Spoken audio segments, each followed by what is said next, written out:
Boa noite a todos e todas.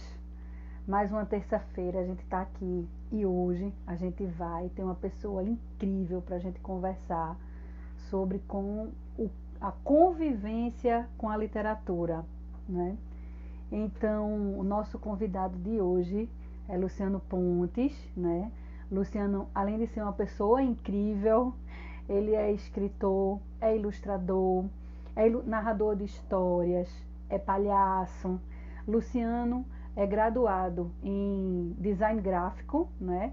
E fez especialização na Universidade de Caxias do Sul, no Rio Grande do Sul, né? Em literatura infantil e juvenil. Luciano escreveu vários livros, né? Ilustrou alguns, e ele é criador de um projeto chamado Livro Mural, Leituras Socializantes, né? Além de ser fundador da companhia Meias Palavras, onde ele pesquisa a narração oral e o teatro, né? Como palhaço, Luciano já trabalha há 17 anos no Doutores da Alegria, né? E ele faz também toda a curadoria de um festival, o FILIG, né, que acontece todos os anos em Garanhuns, que é o Festival Internacional de Literatura Infantil de Garanhuns. Alguns dos livros de Luciano, realmente, Ana Elise está colocando aqui que Luciano é maravilhoso. Ele é todo sol e todo amor, e todo poder também. Ele é uma figura incrível. Oi, Luciano, tudo bom? Eu vou convidar aqui já você. Tudo jóia? Estava conversando um pouquinho sobre toda a sua trajetória.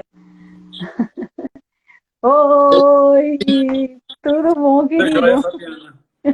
Tudo Anotando jóia. aqui as últimas coisas. Uhum. Eu estava já dizendo que todo o seu percurso, né, que é realmente muito incrível. A primeira vez que eu me lembro de você foi lá na Editora Construir, a gente estava numa palestra, você, Jonas e Lenice. Pense num trio incrível, Ah, sim, né? foi. E foi muito bacana. E aí, a Annelise estava dizendo que você era todo sol e todo amor, né? A Annelise é uma amiga ilustradora querida, querida, muito amada e talentosa também. Uhum. E aí eu estava dizendo exatamente que a gente hoje ia conversar um pouco sobre o que é conviver com a arte literária, né? Com o livro, com a leitura, né? E aí a gente queria escutar você. Eita! Houve um seguinte de Antares. É, eu queria lhe escutar um pouquinho sobre, porque você fala dessa convivência com a literatura, né? Com a leitura. Era bom a gente já colocar aí. Pois é, Fabiana. Primeiro, agradecer pelo convite, né? O Grupo Avançar e você, a gente já tem esses laços, assim, pela literatura há É, muito tempo. E por todo mundo que está entrando aqui também para ouvir essa conversa com a gente, porque isso é sempre muito importante também, né? Ser ouvido, não só falar, mas também ser ouvido é uma experiência que amplia também os nossos horizontes. Quando você me convidou, eu tenho sempre escutado muito nessa provocação sobre o hábito da leitura, como formar leitores, né? Essas palavras que muitas vezes a gente escuta e não vai encontrando um pouco de sentido para elas, né? E como eu sou também, né, eu trabalho com formação de leitura, além de ser que trabalho na cadeia criativa, produzo livros nesse sentido, essas palavras sempre me incomodavam um pouco. Eu ouvi algumas pessoas falando que não concordava com essa coisa do hábito, mas eu nunca tinha achado, de fato, uma explicação assim teórica ou convincente, coisa e tal. E aí eu acho que eu venho começando a incluir essa palavra nos meus conceitos mesmo, desde a curadoria do FILIG, até nas minhas próprias oficinas e coisa e tal, porque eu acho que a palavra convivência, primeiro ela tem duplo significado, né? Conviver, viver e conviver, né? Viver com, e quer dizer, estar na presença de partilhar alguma coisa com, né? Isso é a vida, né? Viver com, partilhar com. E eu acho que essa relação me interessa muito no aspecto da leitura. E claro que nesses estudos que a gente vai fazendo, que a gente vai encontrando muita coisa, eu tinha achado nesse livro aqui, Redação Inquieta, em que eu tenho ele há muito tempo. Ele é uma edição da Editora Globo, eu tenho ele desde 2003. E aí, relendo esse livro, achei aqui uma explicação que o Gustavo Bernardo faz, que eu acho bem interessante. Eu posso ler agora? Pode, claro, a palavra é toda sua, meu amigo. Ele diz assim, Fabiana: não existe hábito de leitura porque a maioria do povo é analfabeta ou semi-analfabeta. Não há bons livros porque isso também, e pelo perigo que traz os bons livros, e não há bons livros por isso também, e pelo perigo que traz os bons livros. Não há dinheiro para comprar livros porque não há dinheiro para comprar pão. E não há dinheiro para comprar pão ou livros porque vivemos num regime em que são secundários o direito de escolher e a liberdade de decidir. Essas são palavras fundamentais, né? Tanto quanto o de desejar. Falta de dinheiro e falta de interesse pelo mundo e pelos livros são sintomas de um grande desrespeito humano institucionalizado.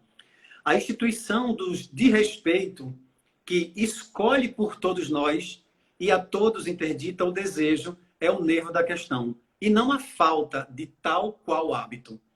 A expressão hábito, aliás, me parece plena de conotações beavoristas e fascistas. Transfere problema humano para a esfera mecânica, desprovida de consciência e de desejo. Hábitos são transmitidos por imitação e por pressão, dispensando as pessoas de escolherem este ou aquele comportamento, dispensando do direito de dever, de escolher e decidir por si. Bem forte, né, Então, o trecho. O trecho. pois é, eu quando reli isso na palavra do Gustavo Bernardo, que é um teórico maravilhoso, nesse livro Redação Inquieta, ele traz o processo da escrita para quem está aprendendo a escrever redação num aspecto completamente diferente de todas as coisas abordadas, porque justamente, né, a gente vive num mundo tão mecânico, onde a gente só reproduz determinadas coisas. Por exemplo, todo mundo sempre manda, como você vai?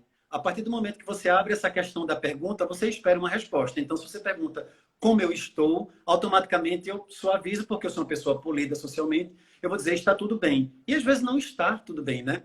Então, se você não está interessado em saber como está a vida daquela pessoa, você não precisa perguntar como ela está. Você apenas diz, espero que esteja tudo bem, porque quando você espera, você deseja que o positivo aconteça. E eu acho que isso tem a ver também com a leitura, né? Na medida em que eu convivo, eu permito que eu possa gostar ou não de ler. Eu preciso entender que eu posso optar em ler ou não, porque isso não é uma obrigação, mas é um direito. E se é um direito, eu preciso conviver com ela. E eu acho que nessa expressão de convivência, a gente amplia todos os laços da diversidade da literatura, né? Conviver com a literatura negra, conviver com a literatura indígena, né? Os povos originários, conviver com livros que a gente não gosta, conviver com livros que você detesta, que você abomina, que são completamente ultrapassados. Mas ao conviver, a gente abre um espaço aí que é um diálogo de tolerância, né? De educação, de compreensão dessas diversidades que também passam pela questão humana, que também perpassa pela questão artística, né? E do respeito, né? Porque a gente precisa, inclusive, respeitar, né? Aquilo que está sendo colocado por outra pessoa que tem uma outra cultura, né? Ou que não teve as mesmas experiências que a gente, Sim. né? Então é bem linda essa fala e é uma escolha muito bonita, né? Pela convivência da literatura, né? Com a literatura. Aí Eu digo isso também porque eu não convivi, por exemplo, com livros, né? Na minha infância. Mas eu convivi com a literatura oral. Eu cresci ouvindo minha mãe contar histórias. E por conviver com esse momento dela contar, cantar, de ouvir tantas histórias, quando eu entrei para o processo do livro, quando eu entrei para o mundo do livro, que foi na escola, de certa forma, esse leque se ampliou, porque eu comecei a ouvir e ver aquelas histórias que eu ouvia dentro dos livros também. Então, esse aspecto simbólico, né, poético que acontece pela oralidade é, de fato, uma ponte que transcende esses limites do livro, né? Porque a literatura não está só nos livros. Ela está no livro, mas ela também está em vários outros aspectos que não são palpáveis publicados no objeto livro. Claro que como a gente trabalha com leitura, formação de leitura, a gente quer que as pessoas tenham cada vez mais o acesso ao objeto livre, ao fascinante mundo que é esse mundo tridimensional em papel, né? Mas eu acho que esse respeito também ele se constrói, Fabiana, porque às vezes eu posso não respeitar uma opinião daquela, mas ao conviver eu abro o caminho para escutar. E só o aspecto de abrir essa posição para escutar eu começo a conviver e aceitar. E a partir daí rola essa dialética toda, né? De contrapor os argumentos, de rever as nossas coisas, porque é muito difícil a gente lidar com a diferença, né? Por exemplo, com uma criança autista, com uma criança Down, né? As pessoas que têm determinadas limitações cognitivas. Como é que eu trato desse leitor ideal que não perpassa por esse caminho de uma convivência? Porque ele vai alterar todo o percurso normativo que a gente está habituado a ler normalmente, né? Então, esses aspectos também fazem parte, porque a gente vai conviver com esses percalços que não são perfeitos. Não há perfeição no mundo da criação, né? Então, essa relação é justamente como você fala, é de respeitar. E respeitar a gente aprende convivendo. Tem até Dora aqui, ela colocou, que lindo, resgate das memórias afetivas. Lembrei agora também das histórias que eu ouvia da avó dela, né? Como é importante essa tradição oral que é ancestral, né? Eu acho que o homem enquanto ser humano, né? Assim, as pessoas, na verdade, elas começaram a vida delas, né? Contando histórias, né? Então Sim. a gente sempre trouxe isso muito encarnado e que a gente está muito eu vejo que a gente tem se distanciado muito, né? Ficado muito na cognição e esquecido um pouco essa sensibilidade, né? Que as histórias trazem, né? O contar, o ouvir, todas essas explorações, né? E Fabiana, eu vejo que o tempo inteiro a gente está convivendo com histórias, na verdade, né? é, Nosso cotidiano é recheado de histórias. Agora, eu acho que existe nessa oralidade presente nas histórias um aspecto poético que se diferencia da conversa de comadre, compadre, né? Da conversa que é o mexerico, que é a fofoca, que é aquilo que está ligado muitas vezes às notícias jornalísticas, porque o poético vai instaurar um lugar do simbólico. E esse lugar do simbólico é que interessa nas histórias, que é aquilo. Naquele tempo, houve um tempo, haverá sempre o tempo, onde os animais falavam, onde todo mundo, né? Essa relação de um tempo que é passado e é presente, que brinca com o nosso imaginário, isso sim é uma forma de construir uma relação oral diferente. Então, o tempo inteiro a gente está recheado com essas histórias, é bombardeado o tempo inteiro, né, de histórias, de leituras e coisa e tal. Mas eu acho que esses aspectos também são essenciais para a gente entender a diferença do que se traduz num texto poético oralizado e numa oralidade cotidiana, né, que até tem teóricos que falam sobre isso, né? Zeneide, inclusive, mandou um abraço para nós dois, com muito carinho. Acabou de botar, né? E aí, dá para explorar o livro como objeto de interação e de exploração mesmo? Olha, Fabiana, eu acredito que sim, porque o livro ele é um objeto tridimensional, mesmo na bidimensionalidade, né? Nessa relação bidimensional da ilustração e das palavras que estão lá todas organizadas e hierarquizadas num grid, estabelecido por um designer gráfico, por exemplo, mas o papel, a sua mobilidade, a ondulação do papel, a qualidade, né? A gramatura também do papel possibilita esse livro ser manuseado de várias maneiras. E existem livros também que, de fato, já propõem essa relação de jogo, de interação, já no seu projeto gráfico. Livros que se desdobram, né, os pop-ups e coisa e tal. Mas eu acho que, além dessa engenharia, né, dessa arquitetura do papel, dessa composição gráfica que o papel possibilita, o livro é uma possibilidade de contato com o simbólico, com o poético. Então, qualquer interação que você tenha com o livro, quer seja pelos aspectos visuais, né, estéticos, gráficos, tipográficos, isso já te seduz porque você vai ficar encantado com aquela imaginação ali presente, né? Aquela configuração de visualidades. Mas ao entrar também no aspecto verbal que está na poética, você vai se debruçar com um código que é completamente diferente do seu, porque ele vai estabelecer um tempo que é esse tempo simbólico, que é esse tempo poético. E aí, de fato, indiscutivelmente, alguma relação vai acontecer. Ou a gente não vai querer interagir com esse livro, ou a gente vai querer mergulhar nele e destressar esse livro, né? Eu adoro livros quando estão riscados, quando tem dedicatória, porque eu acho que esse livro é um livro vivo. Eu acredito num livro que ele seja lambido, que ele seja manuseado, porque é um livro que faz parte da vida das pessoas, né? Um livro muito sem rascunho, sem registros. Eu acho que é um corpo sem tatuagem. É um corpo que não teve carinho, que não passou por uma relação. Um livro maltratado, às vezes até judiado, a gente fica, ai meu Deus, não faz isso com livro. Mas livro é um objeto impresso, ele é reimpresso não sei quantas vezes, ele é um objeto de consumo.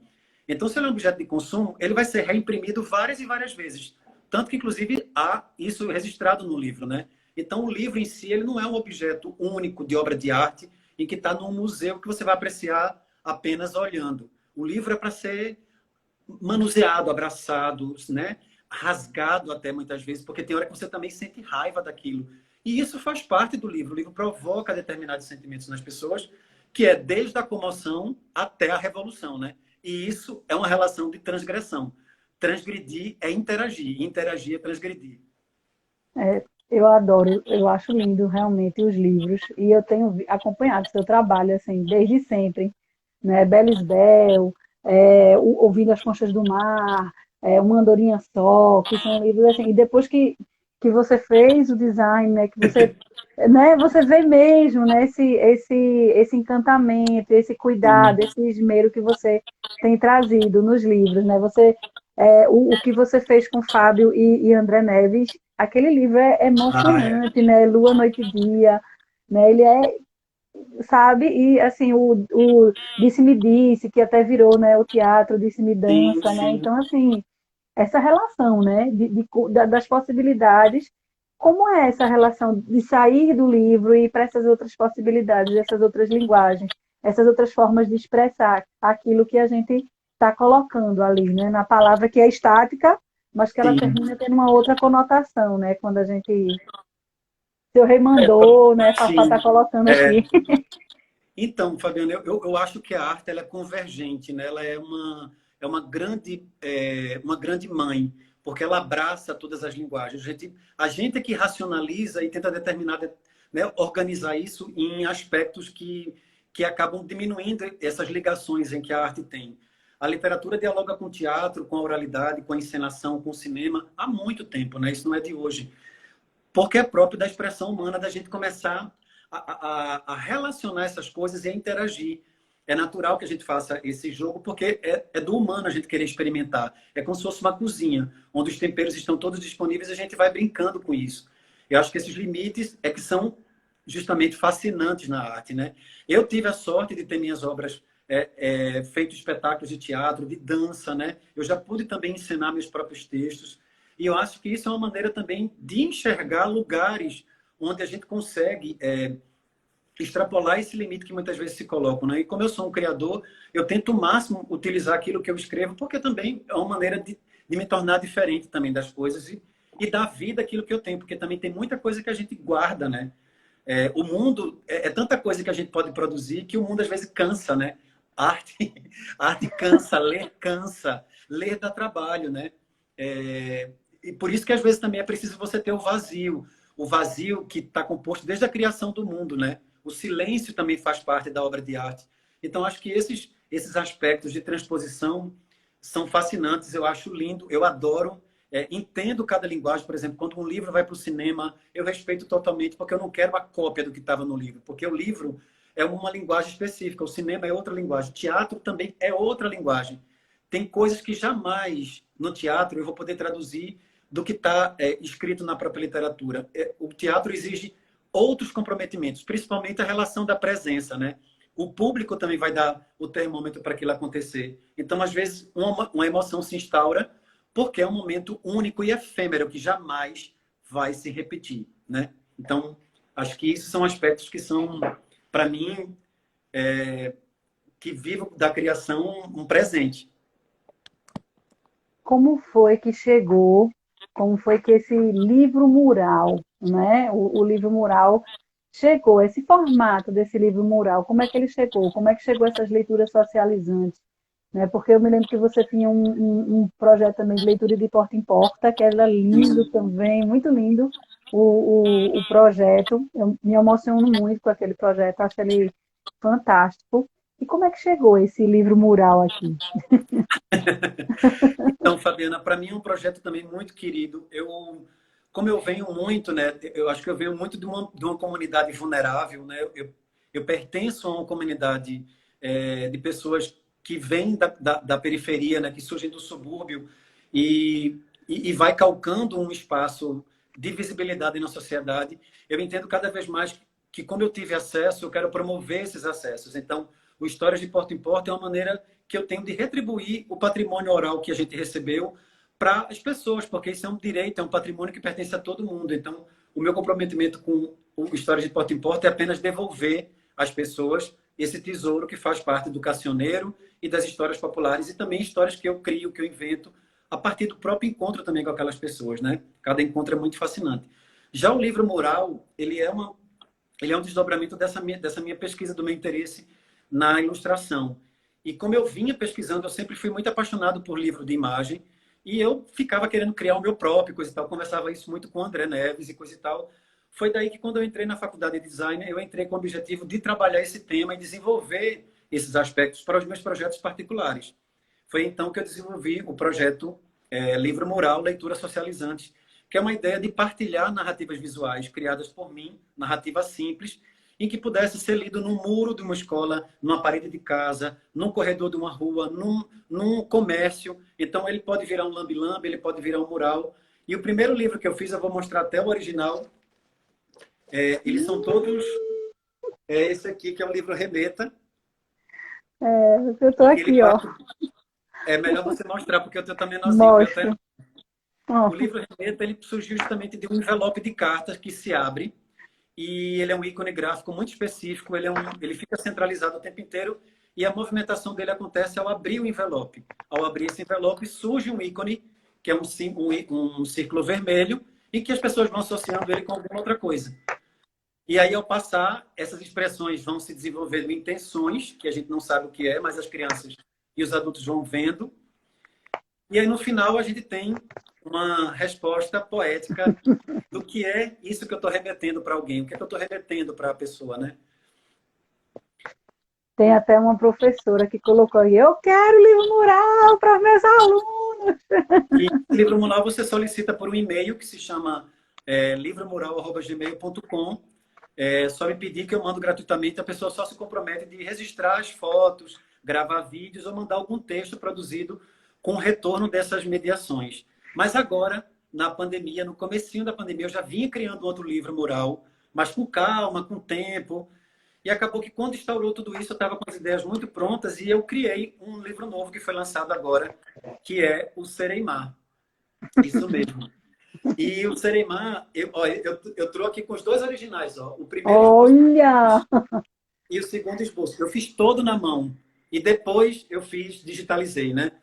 Então, ó, o livro mural, só para você ver, tem diferenças aqui, ó. Ó, a lua era de um jeito e ficou de outro. A sereia continua a mesma. Acho que se você puder mostrar vai ser melhor, né, Fabiana? Quer que eu vá botando?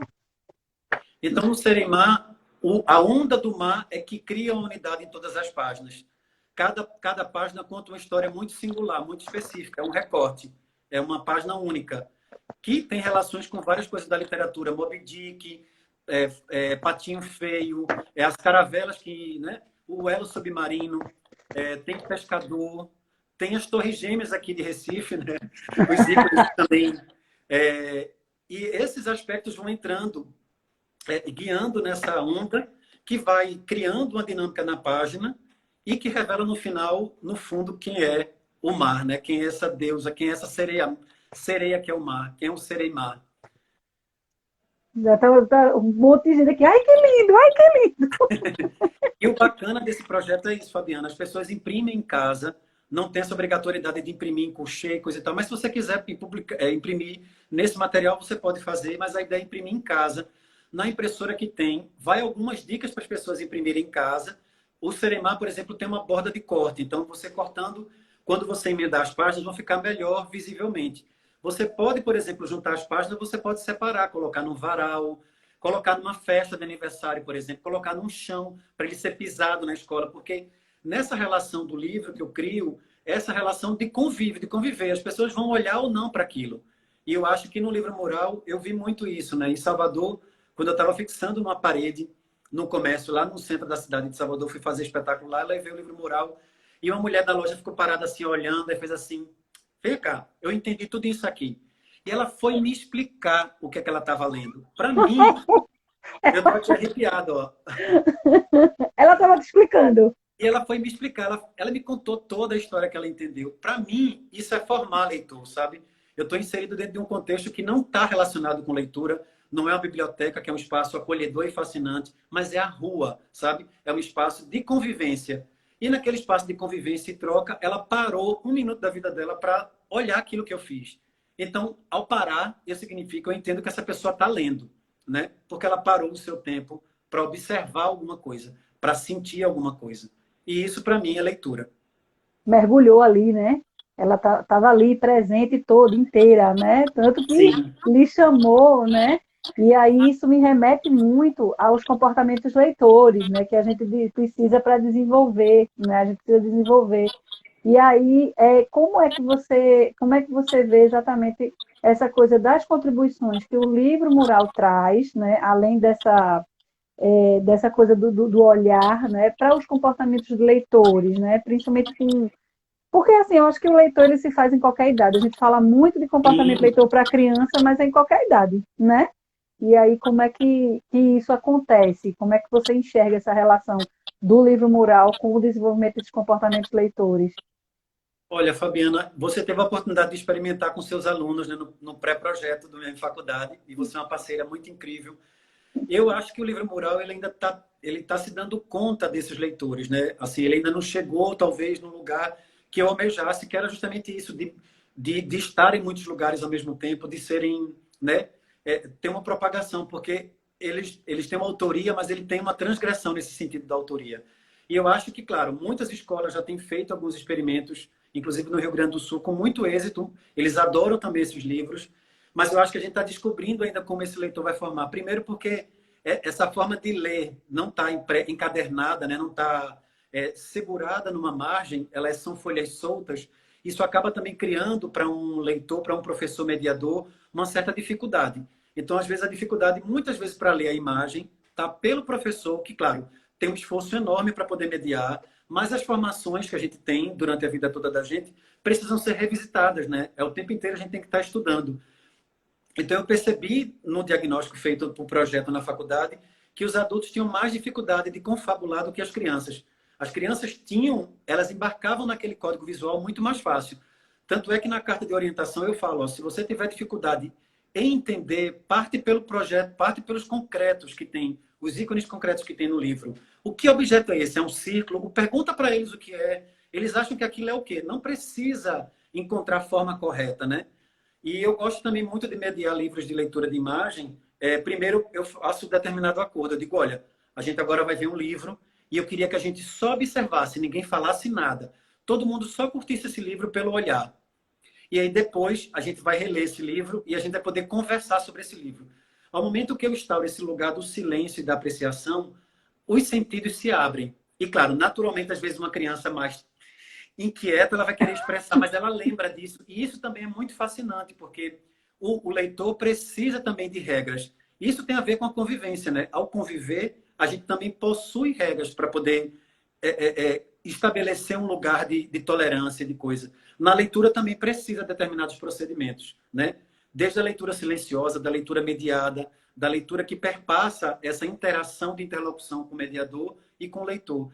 Mas eu acho que ao ler imagem, exigem da gente, exige do leitor e do mediador um esforço muito maior, porque não tem palavras para explicar. E as imagens não são apenas letras, né? Elas são códigos visuais que não reproduz a escrita. Ela não é uma maneira de escrever, porque ela não está... Porque senão a gente prepondera muito a escrita, né? A gente sobressalta muito a escrita. A imagem é um código de comunicação único e espetacular e essencial. Os dois juntos no livro ilustrado e no álbum ilustrado têm uma relação de integralidade. Mas no livro de imagem, ele é o astro, ele não é uma escrita, ele é a imagem. E é a imagem que tem narratividade. E eu estava pensando exatamente como é que a gente é difícil, principalmente para os professores, né, quando a gente começa a trabalhar com a ideia exatamente das chaves de leitura, né, que acontecem nessas narrativas, que são narrativas visuais, né?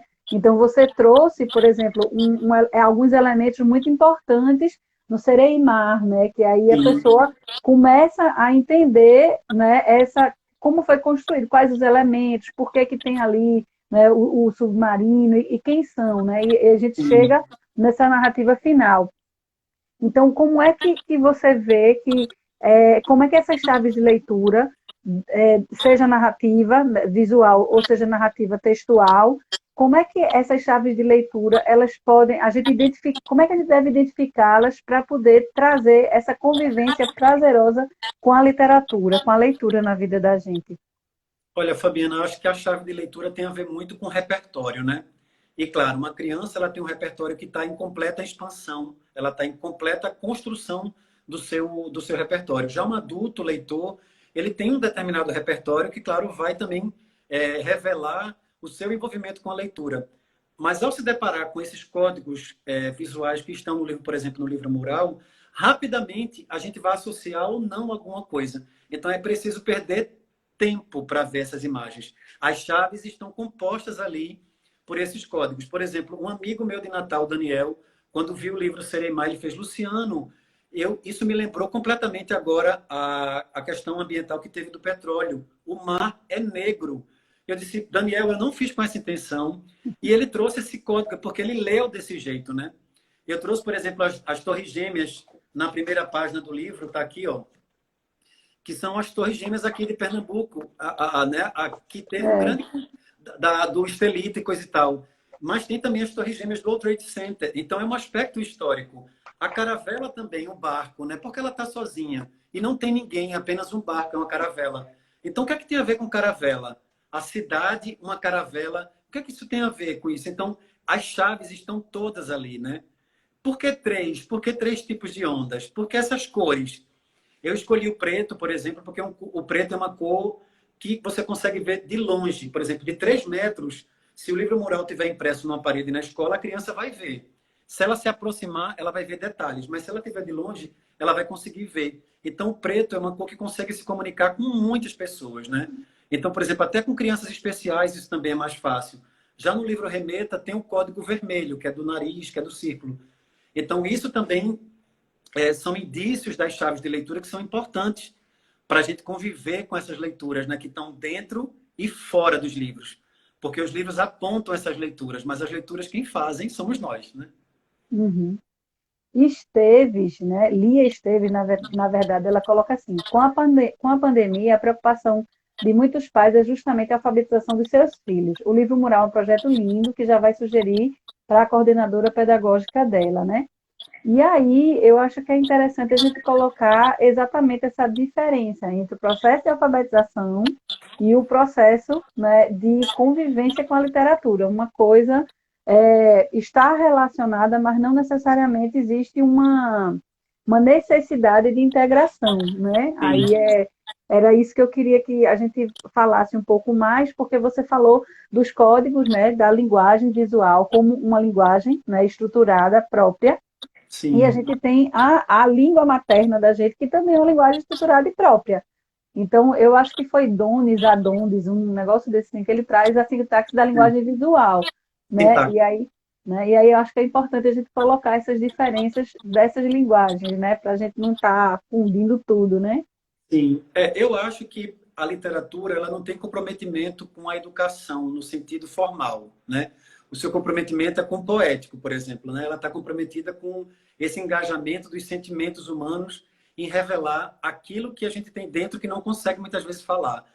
Mas ao utilizar isso como instrumento, né? E aí o professor mediador que vai fazer isso, se ele concorda com isso, com esse posicionamento, porque eu venho refletindo muito se isso é válido, se isso tem valido a pena, porque eu acho que a leitura ela possibilita muito mais um aspecto de subjetividade e amplidão para essa formação mais cognitiva e específica da alfabetização formal, que ajuda num aspecto muito indireto nesse sentido. Ele é impalpável muitas vezes.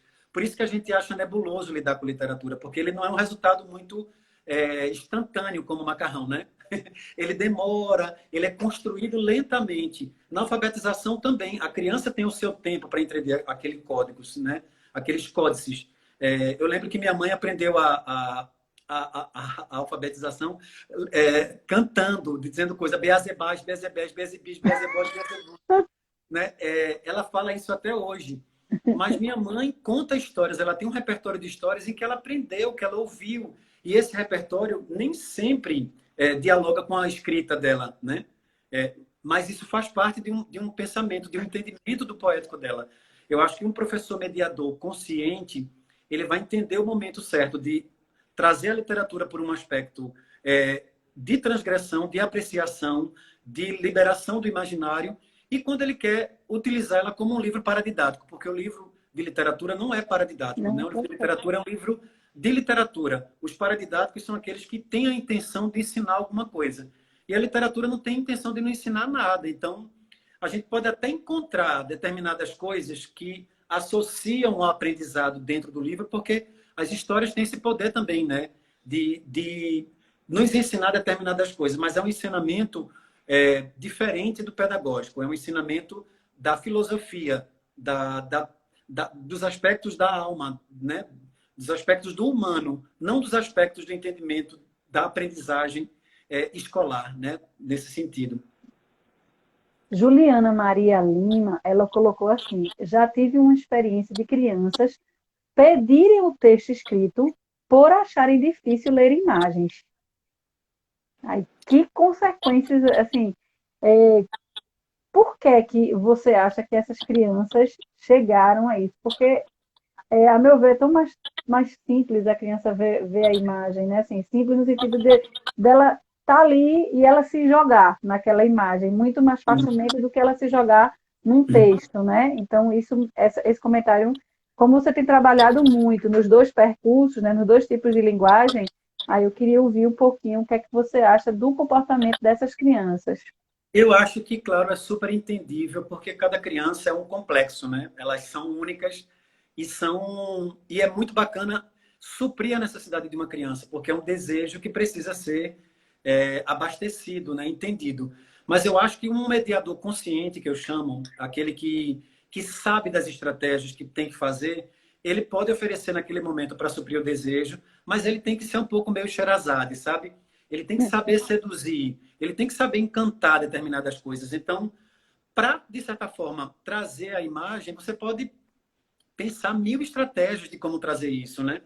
Então, vamos entender junto. Eu vou até dizer o texto, mas vamos tentar encontrar aqui determinadas coisas. E quem acertar vai ganhar um cheiro no sovaco. Eu sempre gosto de falar o cheiro no sovaco, porque as pessoas têm uma relação com o seu corpo que é muito de muito temor, né? De muita coisa. E quando eu vou cheirar de fato o sovaco das pessoas, isso gera uma comoção, uma risadagem que agrega as pessoas. E isso quebra o raciocínio da gente, porque a gente acha que para ganhar alguma coisa tem que ser algo muito concreto, né? Um tesouro. E ganhar um cheiro no sovaco é muita intimidade, né? É, Mas ao trazer essa imagem em que eles vão juntos decifrar quais são os enigmas que estão naquela imagem, isso pode se tornar uma grande aventura. Então, o professor mediador tem que, de certa forma, lidar, entendendo com o seu público, né, a criança ou qualquer outra pessoa, e trazer determinadas maneiras para ler aquela imagem de outra forma. Por exemplo, uma lupa. Essa lupa pode gerar uma forma de interação com a imagem que não é apenas com o olho no normal, mas aquela lupa pode gerar uma brincadeira e isso vai agregar as pessoas, né? Isso vai trazer a criança para querer entender o que está ali por trás daquela imagem. E, claro, as diferenças de imagens, porque um livro de imagem tem em aquarela, grafite, colagem, digital, né? Então, tem várias questões estéticas que o livro de imagem traz, que, claro, exige do mediador e exige do leitor. O leitor tem que estar engajado. Mas existe também, por exemplo, livros da Eva Furnari, por exemplo, que tem livros de imagem que trazem, de certa forma, códigos mais sutis para a criança que está no desenvolvimento da leitura e da leitura de imagem. Então, também preciso encontrar o livro certo também para o momento de cada grupo. Então, tem obras maravilhosas que falam sobre isso. Por exemplo, a Rosinha fez uma coleção inteira de livro com contos de fadas, só com livro de imagem.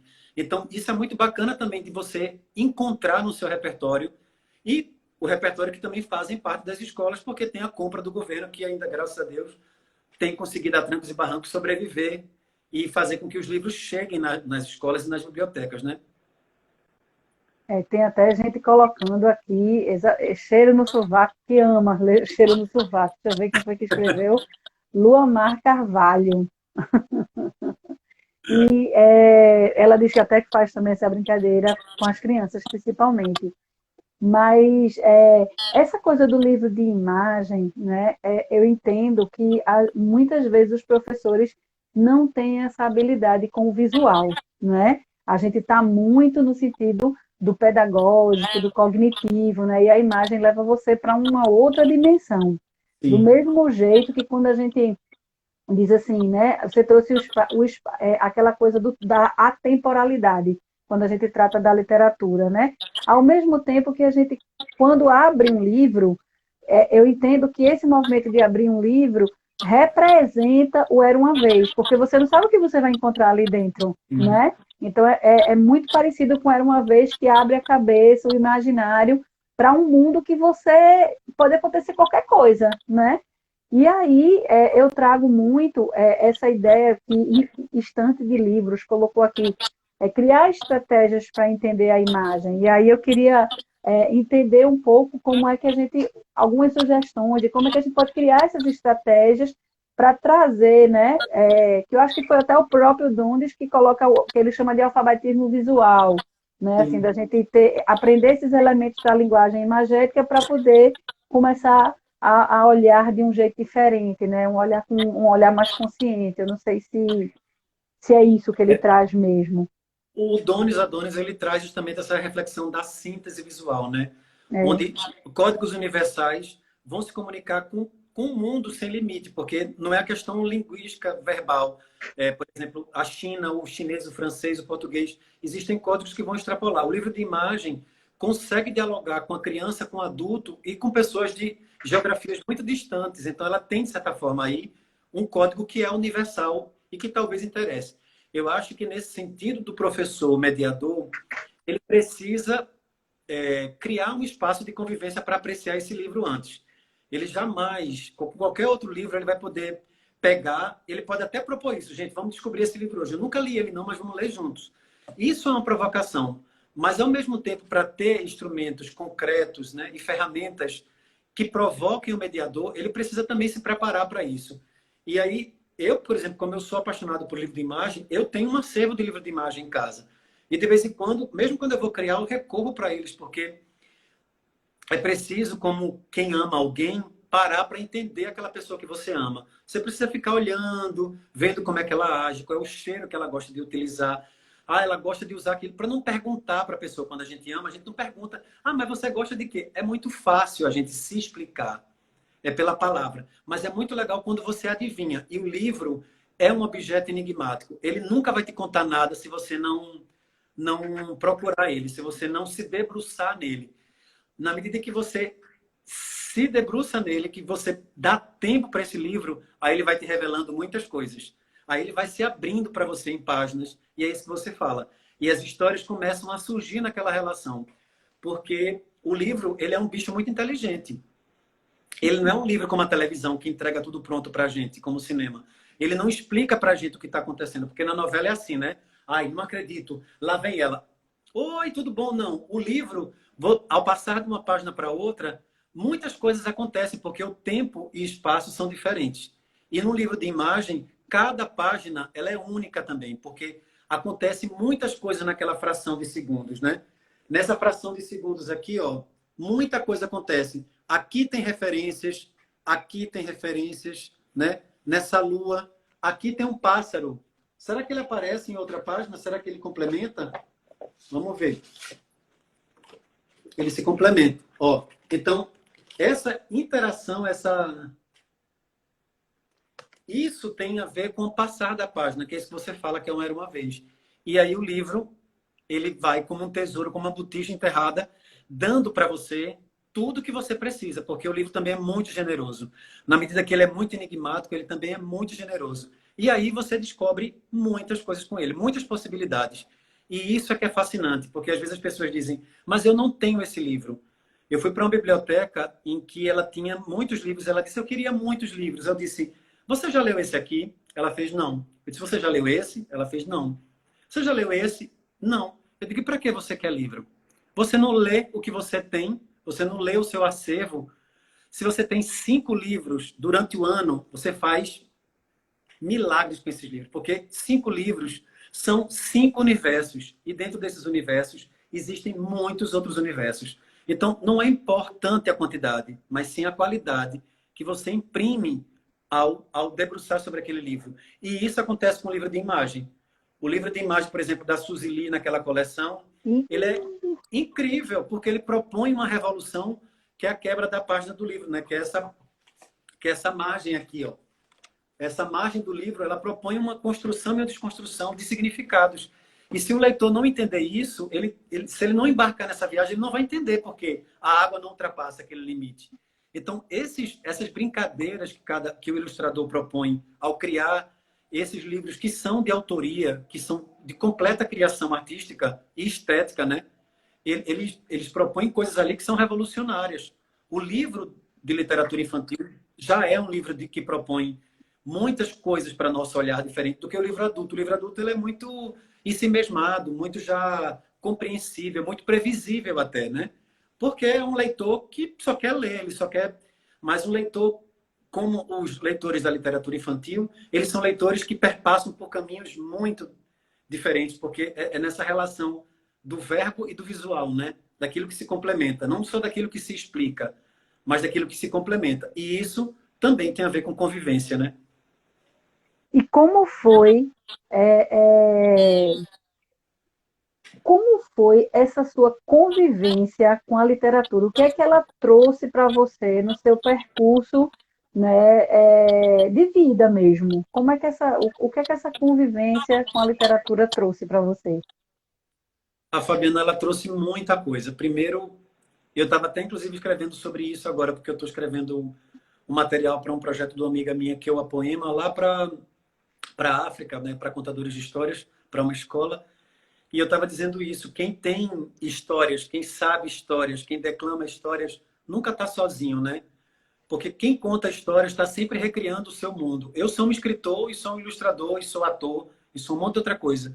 Mas, ao mesmo tempo, eu também experimento esses vazios. E são importantes que eu experiencie isso para poder entender o que é que eu vou até criar sobre isso. Mas eu acho que eu compreendo hoje um pouco mais sobre a minha solidão, compreendo um pouco mais da minha inteireza, compreendo um pouco mais da minha loucura, da minha diversidade e da minha paixão. A literatura me faz ficar cada vez mais apaixonado pela vida, né? Eu estou agora lendo de presente, que eu nunca li, Grande Sertão Veredas, e é fascinante como eu nunca dei tempo para ler Grande Sertão Veredas. Então, um livro é um livro que precisa de um tempo para ele também. Então, cada tempo vai ler você vai ler aquele livro ou não. Então, acho que também não tem pressa, sabe? A literatura te dá isso, porque ela propõe esse tempo. E a literatura me deu isso, né? De entender o tempo das coisas. O meu tempo de silenciar, que é o tempo do meu pai, né? De compreender o meu pai. Eu compreendo a minha mãe, compreendo o meu pai. E eles são pessoas que estão dentro também da minha obra, né? Eles aparecem na minha escrita. Então, eu acho que conviver com a literatura me deu um pertencimento. Eu pertenço a algum lugar. E como eu produzo literatura, eu estou na vida de muitas e muitas pessoas. Eu estou na casa de muitas e muitas pessoas. Eu estou na alma de muitas e muitas pessoas que me leram.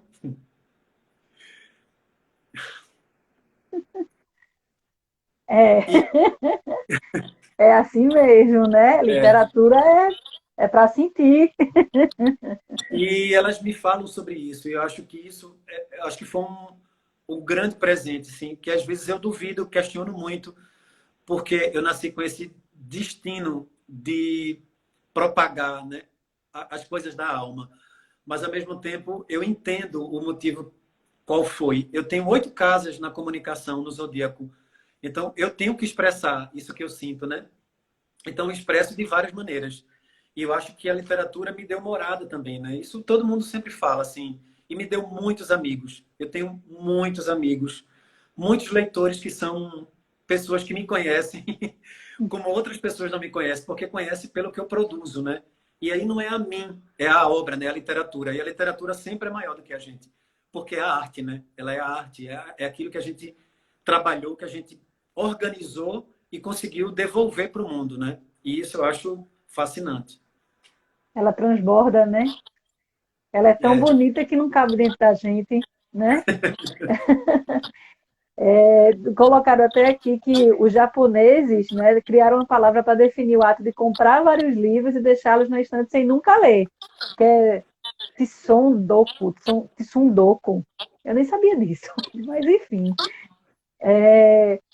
O que é que você percebe, né? Porque Thelma foi que colocou, Thelma Regina colocou esse comentário. O que é quais são essas descobertas que a gente pode ter sempre no livro, mesmo quando ele é relido inúmeras vezes, né? Porque aí você está em outros momentos de convivência, não é? E aí como é que isso acontece? Como é que você vê isso? Como é que você percebe isso? Eu acho que depende muito também do grupo que você está lendo, do momento que você está lendo, né? Como ela mesma apontou. E acho que há também uma ampliação da nossa percepção. Porque a imagem está contando coisas e a palavra também. Às vezes você leu determinadas coisas e você não se deu conta do que aquilo estava sendo dito, né? Ou de como aquilo estava sendo dito. Porque a pontuação que aparece no texto é uma questão gráfica também. É uma questão visual. O ponto é um ponto. A vírgula, né? Os três pontinhos. Isso também está me comunicando determinadas coisas. E às vezes é tão impressionante quando a gente está lendo que aparece na própria literatura expressões, por exemplo, assim, oh, e a gente não se dá conta daquilo, porque a gente faz, ó, então ele disse, ó Deus, então faça-se a luz. E a gente não entende que aquilo é, ó, ou socorro. Se há um prolongamento, a gente não lê aquilo como aquilo está escrito. Então, existem determinados códigos que estão desde a escrita, no código verbal, e na imagem, que às vezes a gente não se dá conta. Então, muitas vezes, vai ser preciso a gente parar para ver. Por exemplo, eu vejo o André lendo um livro. Eu vi que ele entrou aí. E quando eu vou ler o livro, eu leio de outra maneira. Tem gente que conta uma história de um jeito e eu conto a mesma história de um outro jeito. Essas maneiras fazem parte da apreciação que a gente faz das coisas. Porque é aí que apresenta as diferenças, né? Eu acho que toda vez que você apresenta o mesmo livro e as pessoas vão até dizer, a gente já leu, mas vamos tentar descobrir coisas diferentes nesse livro. Eu acho que isso também é uma provocação. E a criança, ela não gosta, ela gosta de repetir, às vezes, até a mesma história. Mas às vezes ela, quando já fez alguma coisa, ela é muito prática, né? Ela é muito objetiva. Ah, já terminei. Uma vez eu fui participar de um concurso de escrita de criança e eram assim. Era uma vez uma princesa. Ela entrou no shopping, comprou um belo vestido e foi-se embora para casa e foi feliz para sempre. Aí eu digo, como é que você deixou passar isso aqui? Como é que eu valido essa história? Claro que eu tenho que compreender o tempo da criança, o processo dela. Mas, enquanto professor, ela pode voltar naquele texto e perguntar por que uma princesa que pertence ao mundo encantado, ao mundo imaginário, sai do mundo encantado, entra dentro de um shopping e compra com que dinheiro? Faz a criança pensar, reflete com ela sobre aquilo. Claro que a criança ela está sempre nessa polaridade do real e do imaginário. Mas se eu estou produzindo poesia, se eu estou produzindo literatura, eu tenho que voltar a refazer, porque eu nunca faço uma imagem, eu nunca escrevo um texto que já está pronto. É muito raro isso acontecer, porque tem muitas mãos que estão ali dentro. Então, quando você tem um livro na mão, você tem muitas possibilidades de descoberta com aquele livro. Então, é um desrespeito que a gente faz ao livro, utilizar ele apenas de uma só maneira, né? O livro tem muitas sempre, muitas possibilidades. E como você falou, né? Muitas chaves. E essas chaves só abre quem tem coragem de abrir, quem tem coragem de entender que precisa abrir determinados caminhos, né? Eu me lembro que eu estava com meus filhos, que você lá em Garanhuns, e você fez uma contação você fez declamação de poemas, coisa linda, fantástica, assim. Foi bem emocionante, né? E aí, eu queria só. A gente está com, acho que com quanto tempo? Acho que uns 7 minutinhos, uns 6 minutinhos. E aí eu queria que você falasse um pouco como é que as pessoas podem, né, fazer para colocar a literatura nessa convivência entre elas. Ou não, porque a gente pode ter também as pessoas que moram sós e tudo, mas como é que a gente convive com essa literatura? Quais as possibilidades que a gente pode ter, né, para conviver com essa literatura de uma maneira saudável, com essa entrega plena, com esse amor, né? E com esse transbordamento, né, de poesia e de estética que a gente pode vir a ter com um olhar, né, para olhar o mundo. Sim.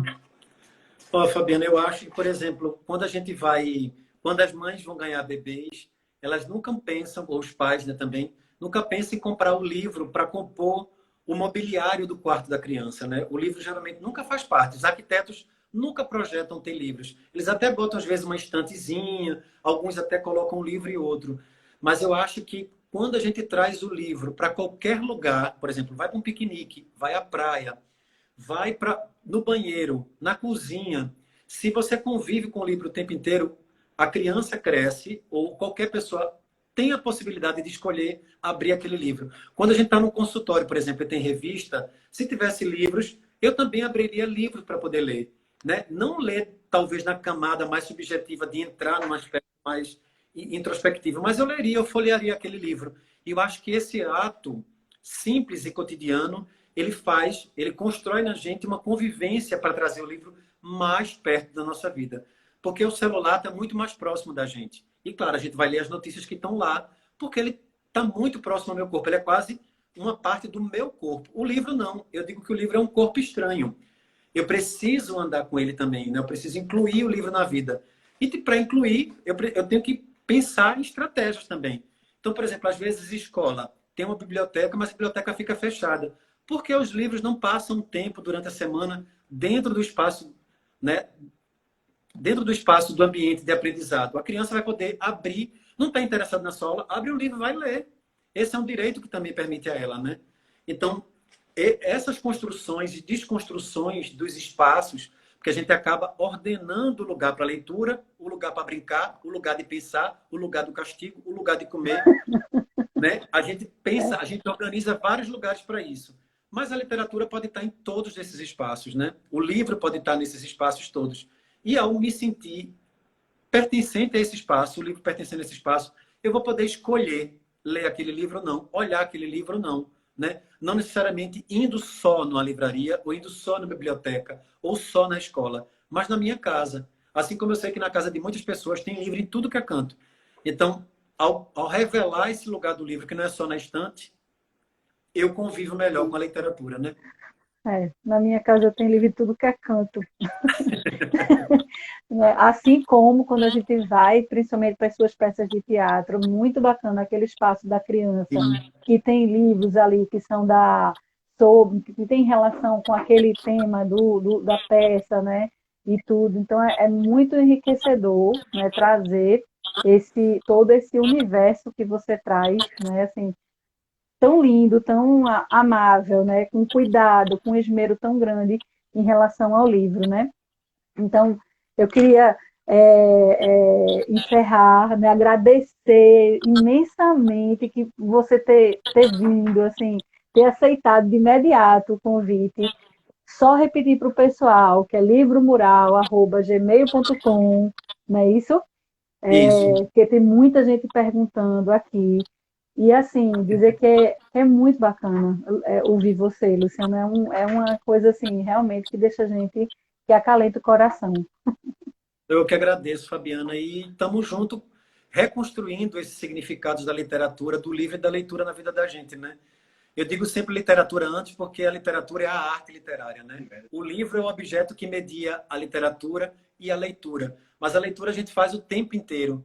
E muito obrigado por você também me propor ler o livro Moral hoje aqui com você e com todos os seus leitores, todos os seguidores que também estão junto do Grupo Avançar, fazendo da literatura, do livro e da leitura, essa ferramenta de convivência com o mundo diverso e plural que a gente tem, né? E essa luta, né, sempre pelo acesso, né, a todo mundo, né? Luciano, muito obrigado. Deus lhe Obrigado, querida. Obrigado abençoe. a todo Muito mundo. obrigada mesmo, viu? Tá certo. A gente se encontra outras Se vezes. encontra. Cheiro.